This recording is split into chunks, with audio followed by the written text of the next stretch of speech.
रुपए में जबरदस्त कमजोरी का माहौल है और लाइफ लो पर रुपया पहुंचता हुआ दिख रहा है। कल एक बार लाइफ लो बनाया, आज फिर से 89.85 90 रुपए के लेवल के बेहद करीब पहुंच चुका है डॉलर का भाव, 89 रुपए 85 पैसे। अब आप सोचे होंगे हो क्या रहा है, इतनी तेज गिरावट क्यों हो रही करेंसी में।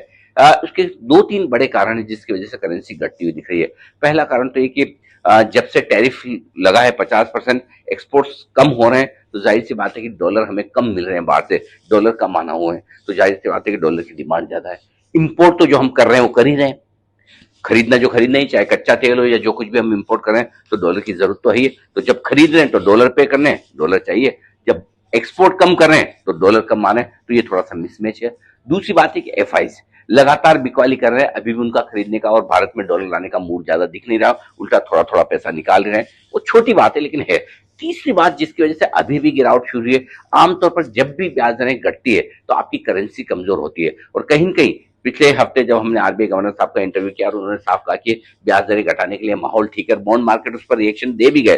तो जैसे जैसे बॉन्ड मार्केट ब्याज दरों में घटने पर रिएक्शन देते हैं, बॉन्ड के दाम बढ़ते हैं, वैसे वैसे करेंसी की कमजोरी भी बढ़ती है। तो कहीं ना कहीं रुपया इस बात को भी डिस्काउंट करने की कोशिश कर रहा है कि आरबीआई 5 तारीख को 5 दिसंबर को जो पॉलिसी आएगी उसमें दरें घटा सकता है, तो थोड़ा करेंसी पर उसका भी असर आता है। ये दो तीन कारण हैं जो रुपए को कमजोर कर रहे हैं। अब थोड़ा सा है ना, वो कहते हैं कि दिल लगा होता है, हमारी करेंसी कमजोर हो रही है, वो भी तब जबकि हमारी 8.2% की जीडीपी ग्रोथ है। लेकिन ये सरकार का पूरे तरह से मन ही है कि हर साल रुपए की जो 4 से 5% की कमजोरी होती है, डेप्रिसिएशन होता है, उसे बरकरार रखा जाए ताकि हमारी इकोनॉमी एक्सपोर्ट्स के लिहाज से मजबूत रहे। और अभी भी वही हो रहा है। हालांकि पिछले 2-3 दिनों से जो गिरावट तेज हुई है उससे थोड़ा सा डर जरूर बना है।